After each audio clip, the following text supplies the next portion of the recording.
함께 보신 본문으로 8계명, 10계명 다 외우셨는지 모르겠습니다. 저는 어떻게 외웠다고 말씀드렸죠?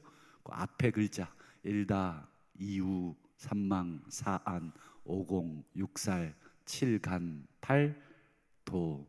무슨 말인지 아시죠? 앞에 첫 자만. 하여튼 이게 학교를 오래 다니다 보니까 이 시험에 최적화되어 있습니다. 그래서 이 시험에 이렇게 딱 답을 체크하기 위해서는 하여튼 글자 하나. 그래서 논술형도 저는 그렇게 했습니다. 중요한 핵심 단어만 딱 가지고 나머지는 전부 그 핵심 단어를 이제 풀어서 쓰는 그런 방식으로. 하여튼 공부할 건 많고 머리는 안 되고 하여튼 요령만 늘어가서 참 걱정이었습니다. 여간 여러분 어떻게 해서든지 간에 10계명은 다 외우셨으면 좋겠어요. 그래서 대략적으로 쿡 찌르면 4계명 이러지 마시고 그냥 쿡 찌르면 나올 수 있도록 그렇게. 그래서 우리 오늘 8계명, 도둑질하지 말라 하는 그 계명의 의미가 뭐냐. 여러분, 이 도둑질하지 말라, 이 초등학교 이 도덕책에서나 배웠지 중학교 넘어가서는 배운 적도 없는 그런 내용을 이 성경에 하나님이 소위 이게 너무 우리를 무시하시는 거 아니야? 라고 싶을 정도의 이 계명을 주셨는데, 이 계명을 왜 주셨는가? 한번 오늘 그 궁극적인 의미는 또 무엇인가? 또 도둑질하지 말라는 것은 누구를 보호하시려고 하는가? 이 두 가지 질문을 좀 가슴에 새기고 우리가 좀 말씀을 좀 보려고 합니다. 도둑질 해보셨습니까? 저 기억에는 딱 초등학교 때 딱 2번 해본 기억이 나요. 밝힐 수는 없습니다. 제 사생활이기 때문에. 하여튼 2번 했는데 감사하게 2번 다 잡혔어요. 2번 다 잡혀서 안 잡혔으면 제가 나중에 소도둑 될 뻔했죠. 근데 잡힌 게 은혜였고 혼난 게 은혜였습니다.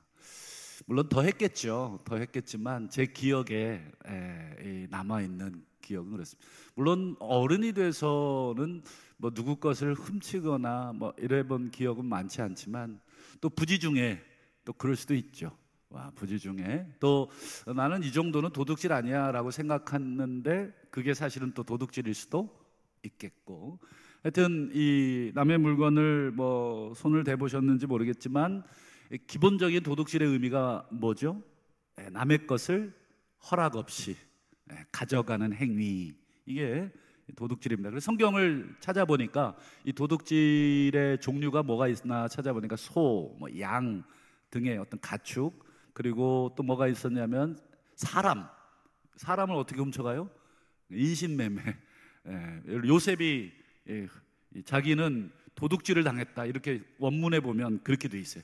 내가 팔려갔다 이렇게 돼 있잖아요. 그게 이제 도둑질 당했다, 형들에 의해서 내 몸이 도둑질을 당한 것입니다, 이렇게 이제 되어 있고, 또 은금, 이제 재물, 그리고 이제 그 당시에는 전부 다 이제 개인 우리 신상을 가지고 다녔어요. 그래서 아시는 것처럼 이 다른 사람의 이 신상을 훔쳐가기도 했어요. 이제 자기의 수호신 삼으려고. 그런 식의 어떤 도둑질들이 있었어요. 근데 성경을 쭉 찾아보다 보니까 한 가지 흥미로운 게 있어요. 어떤 거냐면 하나님의 것을 도둑질하는 것도 있었습니다. 하나님의 것. 대표적으로 거짓 선지자들은 하나님의 말씀을 도둑질했다 이렇게 혼나고 있어요. 하나님이 말씀하지 않았는데 하나님이 이렇게 말씀하셨습니다. 저 같은 목회자들이 그런 사기칠 가능성이 아주 높죠. 하여튼 조심하셔야 됩니다. 목회자라도, 여러분, 목회자 전체를 제가 매도하는 게 아니라 목회자라도 어떤 자기의 욕심이 들어가면 이게 마치 하나님의 뜻인 것처럼 얘기해서 전달하면 또 성도 입장에서는 어떻습니까? 아이고 그런가 보다 또 할 수도 있고. 그래서 항상 분별할 수 있도록 항상 기도하셔야 되고, 또 뭐가 있냐면 하나님의 것 중에 하나님의 물건 중에 말라기 3장 8절을 한번 볼까요? 너희가 나의 것을 도둑질했다. 우리가 어떻게 주의 것을 도둑질했습니까? 이는 11조와 봉헌물이다. 하나님의 것, 이렇게 표현을 하면서 이거 도둑질했다. 이 말씀의 뜻은 훔쳐갔다는 뜻보다는 들이지 않았다, 뭐 이런 뜻이 더 강할 것 같고요. 좌우간 뭐 다음 기회가 되면 더 자세히 다루고, 이제 오늘은 이 부분에 대한 얘기가 아니고 도둑질하지 말라는 이 근본적인 이 목적과 의도가 뭐가 있느냐 하는 것을 조금 더 생각해 보려고 합니다. 오늘날 사회가 굉장히 복잡해졌어요. 더군다나 농경 사회에서 우리가 공업 사회로 넘어오고, 그리고 이제 자본주의가 금융 사회로 넘어오면서 뭐 4차 뭐 어쨌든 뭐 이름도 외우기도 힘들어요. 자본주의 어쨌든 이런 것들이 굉장히 발달돼 있어서 이 도둑질의 종류와 수법도 참 대단하죠. 저는 주식이라는 걸 잘 모르는데 뭐 주식을 가지고도 뭐 이렇게 조작을 할 수 있나 보더라고요. 뭐 심심치 않게 우리가 뭐 주가 조작에 대한 이야기, 또 뭐 주식을 뭐 사고 파는 과정에서의 뭐 그런 뭐 법도 있고, 좌우간 뭐 금융 시대에 살다 보니까 이런 돈과 관련돼서 뭐 칼들이 되고 돈 내나 이런 도둑질만이 아니라 이게 다른 수법의 이 여러 종류의 도둑질들이 많아지고 있다 하는 것을 보는데, 이 성경 시대에는 오늘날하고 다르잖아요. 성경 시대에는 여러분 주로 어떤 도둑질이 많았겠습니까? 그렇죠. 생계형 도둑질이 많아요. 생계형. 그러니까 뭐 물론 부자들도 있고 가난한 자들도 있지만 대체로 가난했던 시절이고 대부분 가난한 사람들이기 때문에 이 생계형, 뭐 가서 그냥 닭 한 마리 훔쳐오고 또 이렇게 서리 한번 해오고, 우리도 성도님들도 어릴 때 좀 배고프실 때 서리 좀 해보셨는지 모르겠어요. 그러니까 다 이게 배고프니까 그런 일들을 합니다. 유명한 라미제라블 그 장발장 이야기도 빵 한 조각 뭐 그 얘기잖아요. 이 생계형. 제가 신문 기사를 예전에 봐서 한번 다시 찾아봤는데 작년 사건이더만요. 한 40대 여성이에요. 40대 여성인데 강원도 한 원주의 어떤 마트에 들어가서 물건을 훔치다가 잡혔어요. 물건을 훔치다가 잡혔는데 이제 가게 주인이 의심을 하고 주목해 보다가 훔치는 걸 보고 계산대 앞에 왔을 때 경찰에 딱 신고를 해서 경찰이 출동해서 소지품을 확인해 본 거죠. 그러니까 물건을 훔친 게 들통이 났어요. 뭘 훔쳤는가 이렇게 까봤어요. 뭘 훔쳤을 것 같아요? 뭐 대충 느낌이 오실 텐데 기저귀, 분유, 요거를 그것도 뭐 대량도 아니고 그냥 가방에 넣을 수 있을 정도 한두 개, 이 정도 훔친 것입니다. 이 기저귀하고 분유를 이 여인이 훔쳤다는 것에서 이 상황이 그려지실 겁니다. 설마 그 여인이 필요해서 훔친 것은 아니겠죠. 그래서 경찰이 딱 잡아서 왜 훔쳤냐 그랬더니 굶고 있는 아기가 있어서 훔쳤노라. 처음에 경찰이 그 말을 안 믿었대요. 요즘 40대 여자가 무슨 놈의 아기가 있나 뭐 이러고는 이제 잘 믿지도 않았고, 그래서 이제 신고가 되면 무조건 서로 연행을 해가야 되잖아요. 또 현장범이니까. 그래서 그 여자를 일단은 서로 연행을 하고, 근데 그 여자의 말이 안 믿기긴 했지만 하도 아기 혼자 있다고 얘기해서 그 정말 집에 가봤답니다.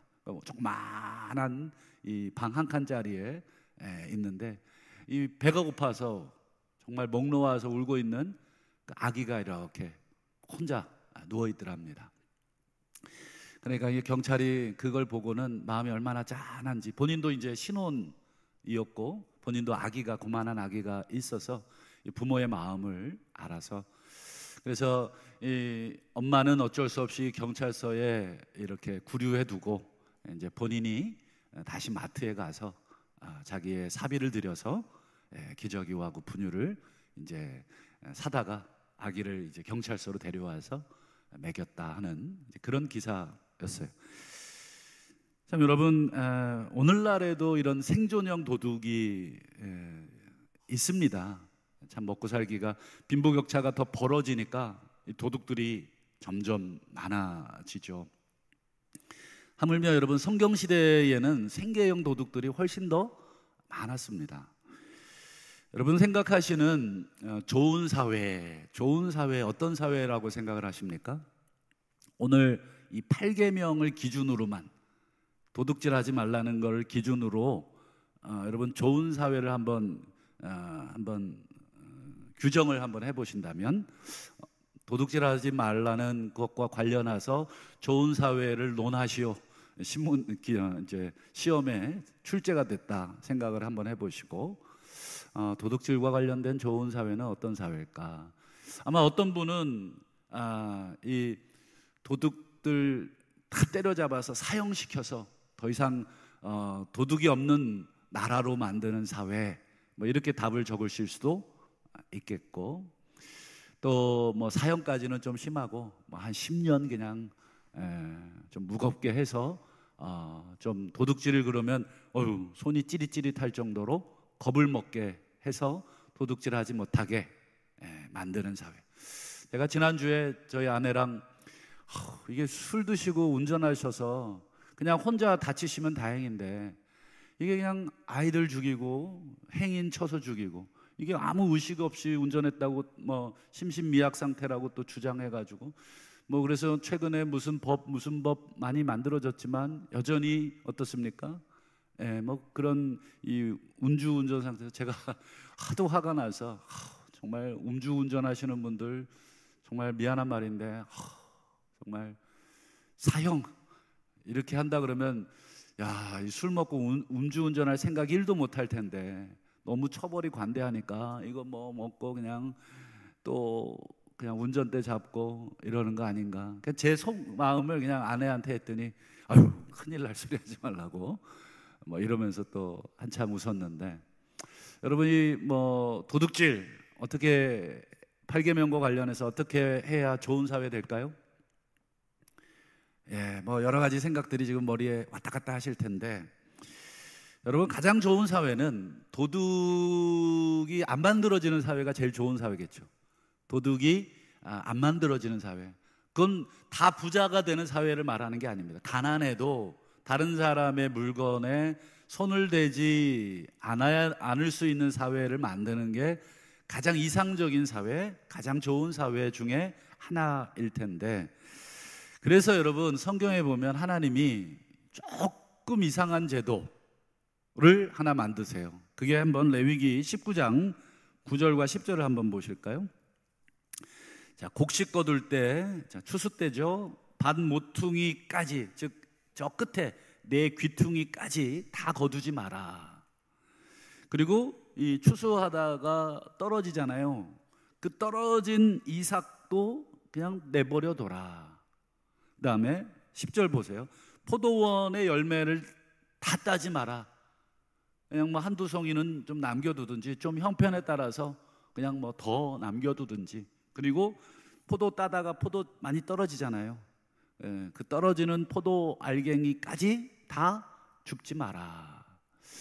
이게 하나님이 좀 뭐 1년 동안 애써서 막 이랬으면, 저는 우리 성도님들 대부분 그렇습니다만 요즘은 참 잘 살게 돼서 뭐 밥도 그냥 많이 남기는데, 예전엔 정말 한 톨도 참 아깝고, 도시락 싸다실 때는 막 보리하고 뭐 쌀하고 섞어서 잡수셔서 탁탁탁탁탁 그냥 저는 혓바닥으로까지 핥아가지고 먹었던 기억도 있고, 하여튼 이 가난했던 시절에는 한 톨이 아까운데, 여러분 이 성경 시대에 여러분 농사 지었는데 이걸 내버려 두라는 거고, 떨어진 거 줍지도 말라는 거예요.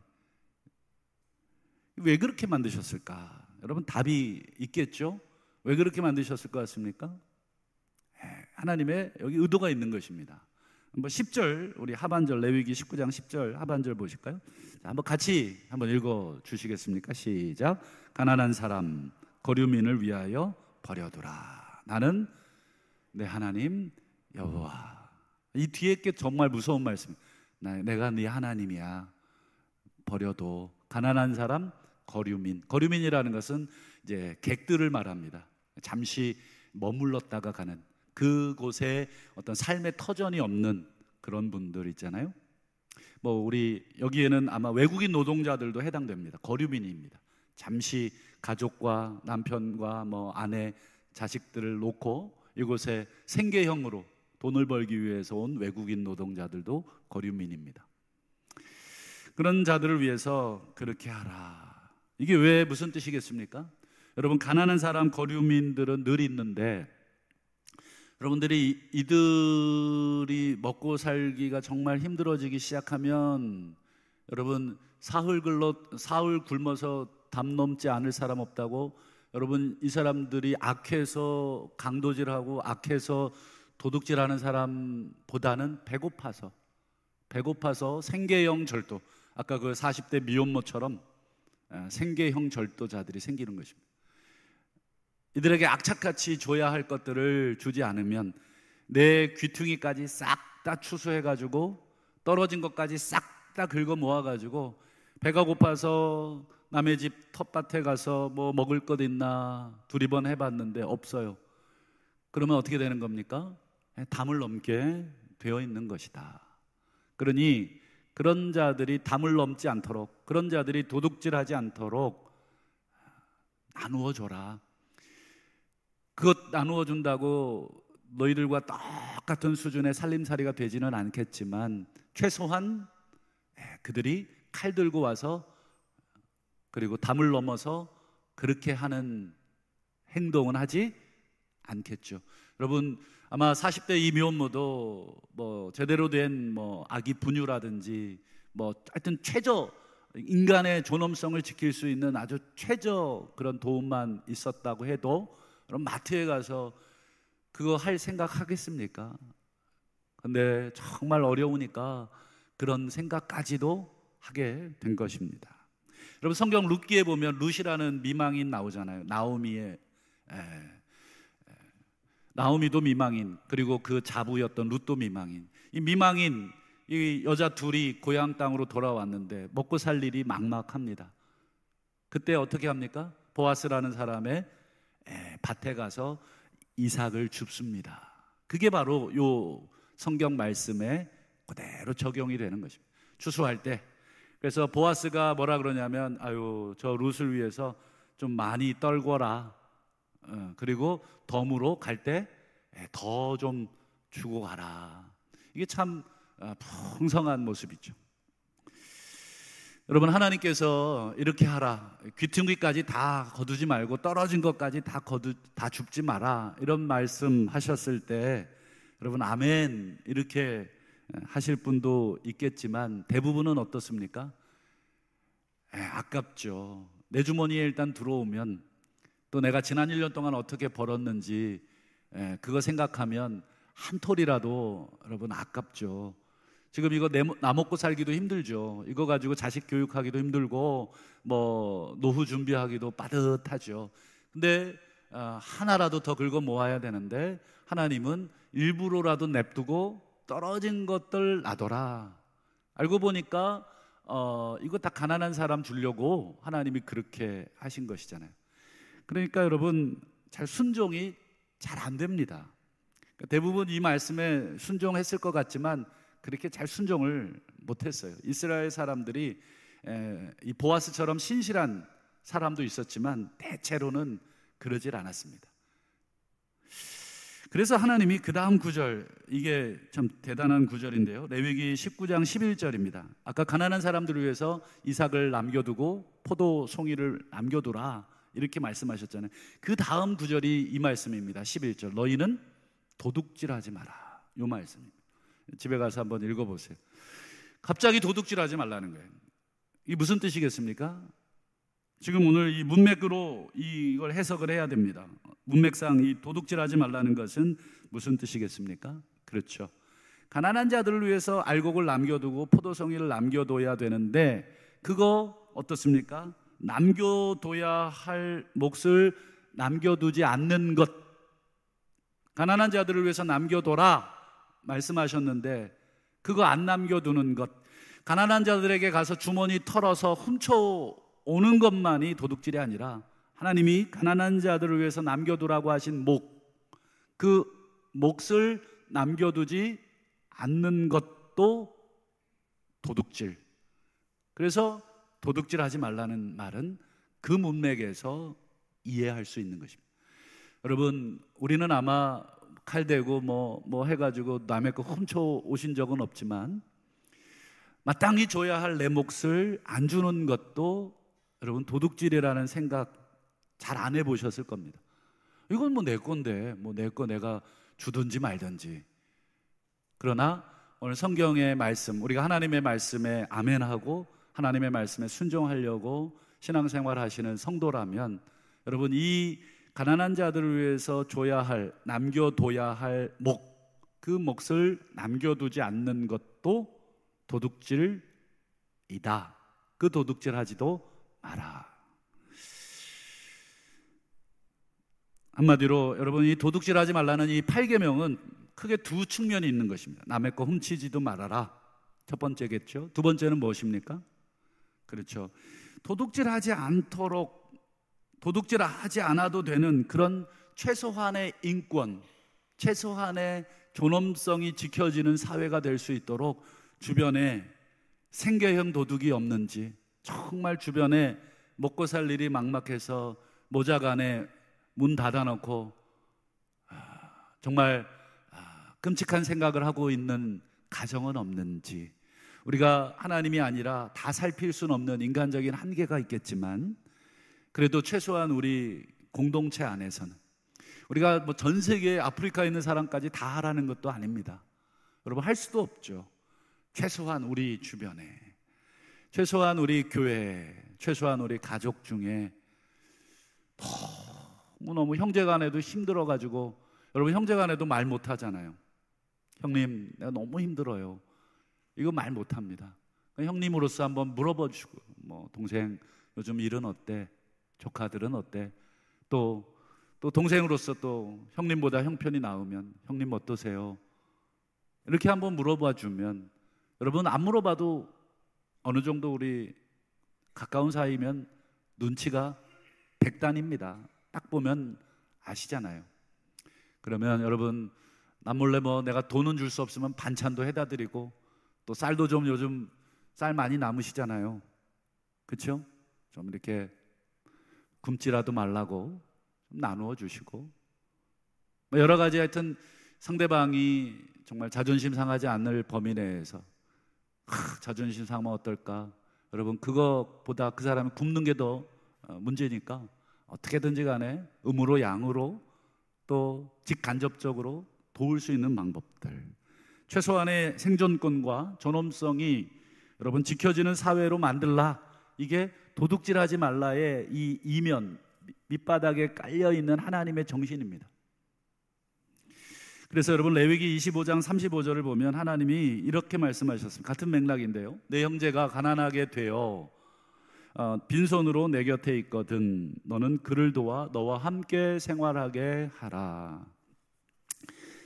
이렇게 되어 있습니다. 가난하게 될 수 있다. 나도 그 사람이 될 수 있고 또 너도 그 사람이 될 수 있는데, 그 네 곁에 있다는 것은 이웃이라는 말입니다. 함께 공동체를 이루고 마을에 살고 또 같이 관계를 맺고, 뭐 우리 속회에, 우리 구역에, 또 우리 교회에 여러분 함께 있거든 도와줘라. 함께 생활할 수 있도록. 여러분, 돕지 않으면, 그 사람이 여호와께 우리를 호소하면 여러분 하나님께서 여러분 그 죄값을 우리에게 물으신다는 말씀도 있고, 또 우리가 돕지 않으면 결국 그 사람도 생계형 도둑이 되는 것입니다. 그래서 내 물건이 없어지기도 하고, 또 여러 가지 서로 공동체가 불신의 공동체가 또 됩니다. 이거 교회 도둑이 있어. 그래서 전부 의심의 눈초리로 이렇게 쳐다보게 되고, 여러분 공동체가 엉망진창이 됩니다. 그렇게 되지 않도록 내가 너의 추수한 걸 다 주라는 것도 아니고, 내 귀퉁이 떨어진 거, 그런 거 나누라는 거다. 여러분, 우리 하나님 어떠신 분이십니까? 참 따뜻하신 분이시죠. 죄에 대해서는 단호하지만, 이 도둑질에 대해서는 단호하시지만, 더 근본적으로는 그 도둑질이 이루어지지 않도록 미연에 방지하는 그런 따뜻한 하나님이신 줄 여러분 믿으시죠? 여러분, 우리 하나님이 그런 하나님이시라면 우리 자녀들인 우리들도 그런 마음을 당연히 가져야 되겠습니다. 이제 마지막으로 그러면 오늘날 우리에게 어떻게 적용해 볼 수 있을까 한번 생각해 봐야 되겠습니다. 여러분, 아까도 말씀드렸지만 도둑질이라는 게 남의 것을 훔치는 것만이 도둑질이 아니라 오늘 주신 것처럼 하나님이 명령하신 것 중에 가난한 사람들과 고아 나그네 과부들을 위해서 남겨둬야 할 몫을 내가 과연 남겨두고 있는가, 내가 마땅히 줘야 할 부분들, 마땅히 나누어야 할 부분들을 지금 나누고 있는가, 그거 하지 않고 있으면 그것도 도둑질이구나 라고 하는 차원에서 여러분, 내가 마땅히 줘야 할 것이 있어요. 한번 우리 신명기 15장 11절을 한번 보실까요? 내가 내게 명령하여 이르노니 너는 반드시, 그 다음에요, 내 땅 안에 내 형제 중 곤란한 자, 궁핍한 자에게 내 손을 펼지니라. 손을 펴라는 것은 나누라 이런 뜻입니다. 움켜쥐는 것은 꽉 자기 것으로 소유하는 것이지만 나누어라. 가난한 자 여러분 도와주면 안 된다 여러분 생각하시는 분들이 더러 있으시더라고요. 저도 동의합니다.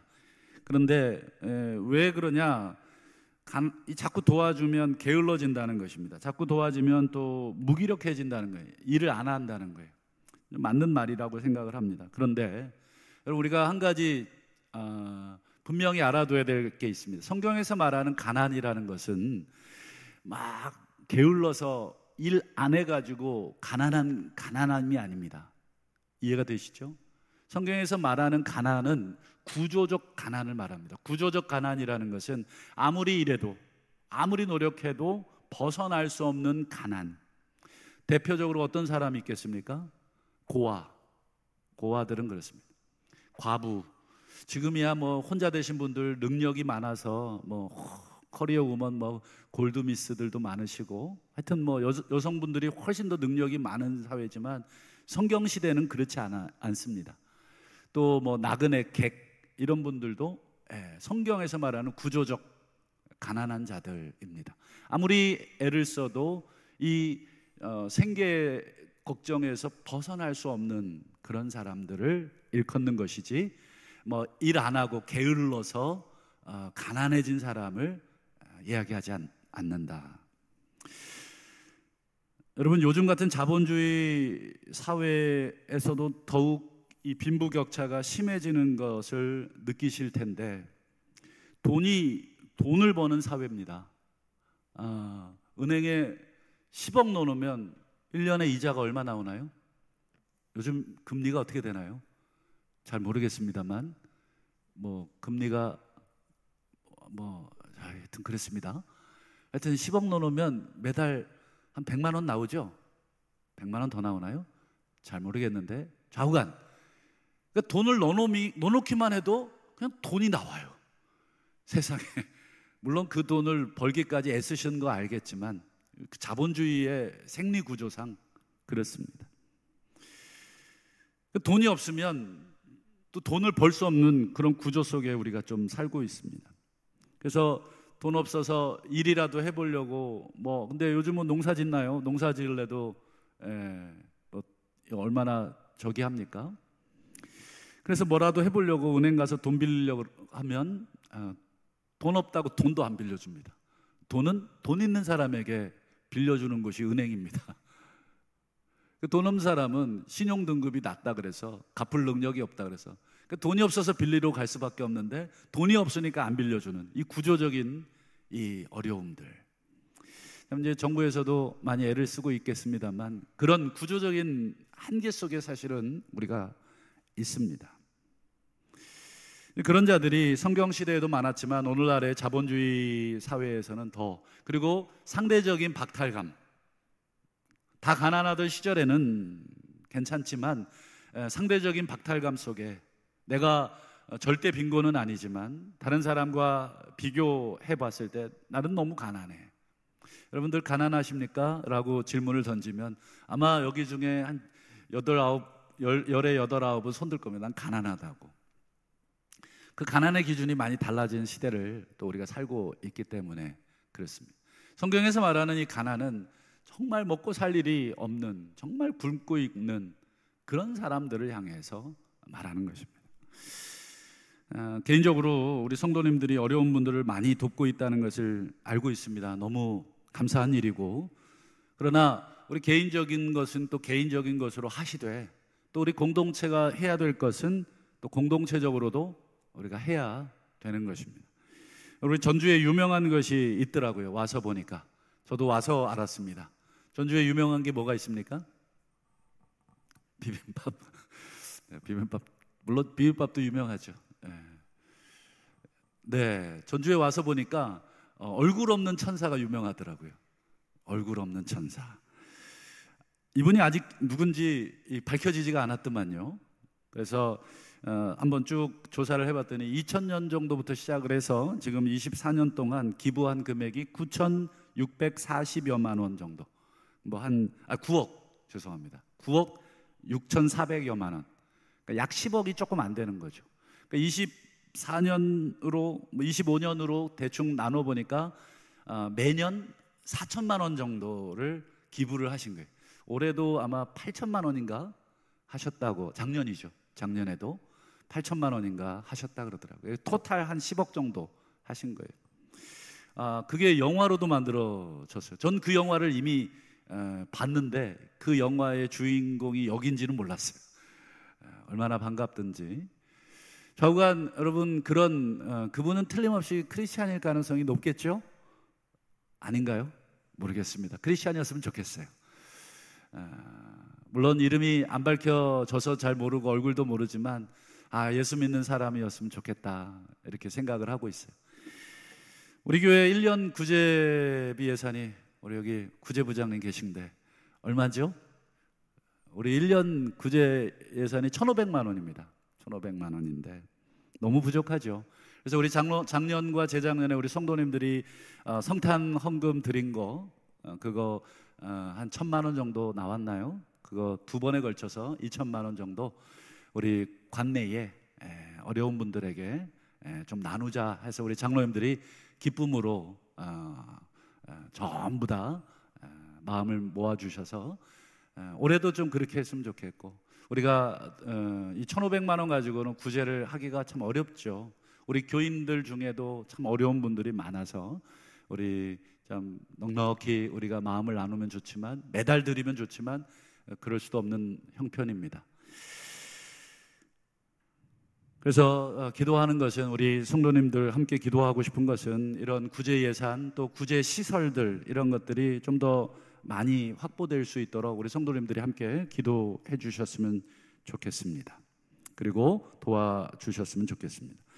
여러분, 하나님이 구제를 얼마나 좋아하시냐면, 여러분 잠언 11장 25절에 보면 구제를 좋아하는 자는 풍족하여질 것이고 남을 윤택하게 하는 자는 자기도 윤택해지리라.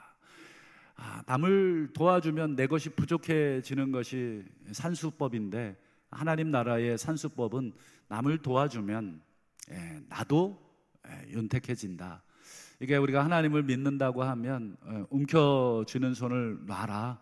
그러면 그 벌린 손에 내가 다시 얹어주마. 그러면 재미있는 신앙생활이 되죠. 아주 재미있습니다. 내 것만 가지고 움켜쥐면 정말 내 만족은 있지만 다른 사람을 나누고 말씀에 순종하는 기쁨은 우리가 경험하지 못하는데, 조금씩 하나님의 말씀에 내가 내 믿음의 분량만큼 여러분 조금씩 손을 펴시면 좋겠어요. 그래서 한 달에 10,000원부터 시작하셔도 되고 5,000원부터 시작하셔도 되고, 내 수입을 내가 아니까 여러분들 먼저 생각하시고, 그리고 마음이 있으시거든 여러분 10,000원이라도 또 1,000원이라도 하나님 그렇게 나누겠습니다. 그래서 개인적으로 1,000원 나누기가 어려우면 그 교회에다가 여러분 헌금하시면 교회에서 예산을 구제부로, 아니 목적 헌금으로 여러분들이 따로 책정을 하시면 되겠습니다. 그러면 얼마든지 대신 전달도 해드리고 또 선한 일에 교회가 주님의 이름으로 또 사용을 할 수 있겠습니다. 말씀을 맺겠습니다. 사도 바울이 이런 말을 합니다. 가난한 자에게 구제할 수 있도록 자기 손으로 수고하여 선한 일을 하라. 가난한 자에게 구제하도록 네 손으로 수고해라. 이걸 뒤집어서 말하면 네 손으로 수고한 것을 가지고 가난한 자를 구제해라. 저는 이 말을 이렇게 읽으면 좋겠다. 내 손으로 수고하여 번 돈으로 구제하라. 그러니까 결국 우리에게 돈 벌게 하는 목적 중에 하나는 구제가 있구나. 거기에 하나님의 마음이 있구나. 거기에 하나님의 기쁨이 있구나. 거기에 하나님의 뜻이 있구나 하는 것을 기억하시고, 어려운 시절에 우리 민족들은 정말 서로 돕기로 유명한, IMF 때도 여러분 대단한 이 국민이었고, 전 세계가 이렇게 IMF를 이긴 나라는 전 세계에 아무 데도 없는데, 우리 민족은 그런 저력이 있고 그런 신앙이 있는 줄로 믿고, 다시금 우리의 마음이 도둑질하지 않는 것도 중요하지만 도둑질하지 않도록 함께 사는 이웃 중에 그런 힘든 분들이 있는가 살펴보시는 그런 하나님의 마음을 가지신 따뜻한 성도님들이 다 되시기를 주님의 이름으로 축원합니다.